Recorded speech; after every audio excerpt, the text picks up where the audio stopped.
चंद्र Prakash Joshi. Question number 82। Speaker महोदय, उत्तर सभा पटल पर रखा गया। माननीय अध्यक्ष महोदय, मैं आपके माध्यम से एक महत्वपूर्ण विषय पर माननीय मंत्री महोदय से निवेदन करना चाहता हूं। पॉल्यूशन को लेकर माननीय प्रधानमंत्री जी के नेतृत्व में पिछले 10 वर्षों में कई नवाचार हुए हैं। शहरों और गाँव में गंदगी को मिटाने और प्रदूषण को नियंत्रण करने के लिए कई नवाचार हुए हैं, लेकिन अभी भी देखा जाता है कि शहरों और गाँव में, कस्बों में कई इंडस्ट्री ऐसी होती है जिसके चाहे भूमि प्रदूषण हो, चाहे वायु प्रदूषण हो, जल प्रदूषण हो, इस प्रकार के एसिड और जो पानी में और नदियों में बहा दिए जाते हैं, पशु वहाँ मरते हैं, आदमी पानी पी नहीं सकता। तो इस प्रकार के प्रदूषण को नियंत्रण करने के लिए सरकार कई बार खेती आसपास की बंजर हो जाती है।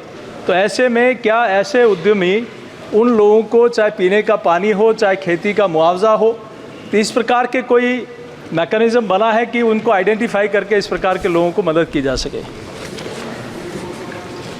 माननीय अध्यक्ष महोदय, national clean air mission programme में पिछले 10 वर्षों के अंतर्गत 15वें वित्त आयोग के द्वारा 11,210 करोड़ रुपए स्वीकृत किए गए।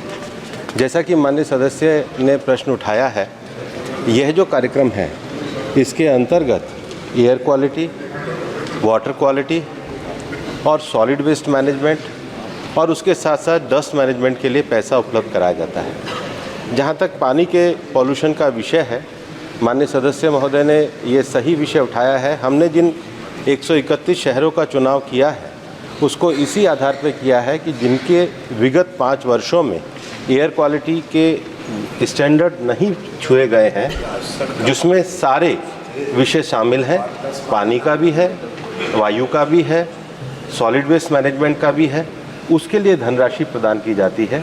मैंने 131 शहरों की सूची भी इसके साथ संलग्न करी है और उसमें हमारे द्वारा वाटर क्वालिटी को सुधारने के कार्य लगातार किए जाते हैं, जिसकी CPCB से मॉनिटरिंग की जाती है और प्राणा पोर्टल पर जिसका अपडेट भी रखा जाता है। माननीय सदस्य सप्लीमेंट्री। माननीय मंत्री महोदय ने बहुत विस्तृत रूप से लिखित में भी जवाब दिया और अभी भी आपका जवाब आया है। इसको पॉल्यूशन कंट्रोल के लिए कई बार प्लांटेशन किया जाता है, बड़ी संख्या में CSR में उसको दर्शाया भी जाता है। तो क्या उसकी ऑडिट करने के लिए क्या ऐसा कोई मैकेनिज्म बना है कि ताकि जो प्रदूषण हो, चाहे किसी भी प्रकार का हो, उसको कंट्रोल करने के लिए, और जो प्लांटेशन है निश्चित रूप से वो लगेंगे तो उस क्षेत्र में प्रदूषण को नियंत्रण करने में महत्वपूर्ण भूमिका निभाएंगे।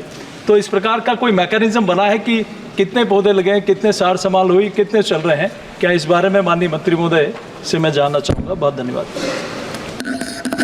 माननीय अध्यक्ष महोदय, जो माननीय सदस्य ने प्रश्न पूछा है वो नेशनल क्लीन एयर की जो मॉनिटरिंग का विषय ये है, लेकिन उन्होंने जो एक सहायक प्रश्न उठाया है वो पौधों के विषय में उठाया है।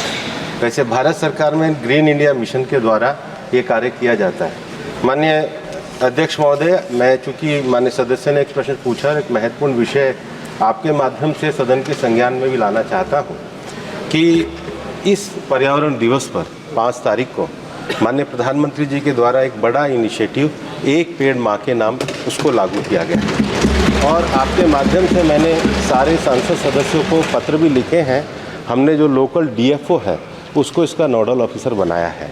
चूँकि ये पृथ्वी हमारी माँ के समान है, माँ ही हमको जन्म देती है और पृथ्वी हमको खाने के लिए फूड, एनर्जी, मेडिसिन से लेकर सब चीज़ें देती है।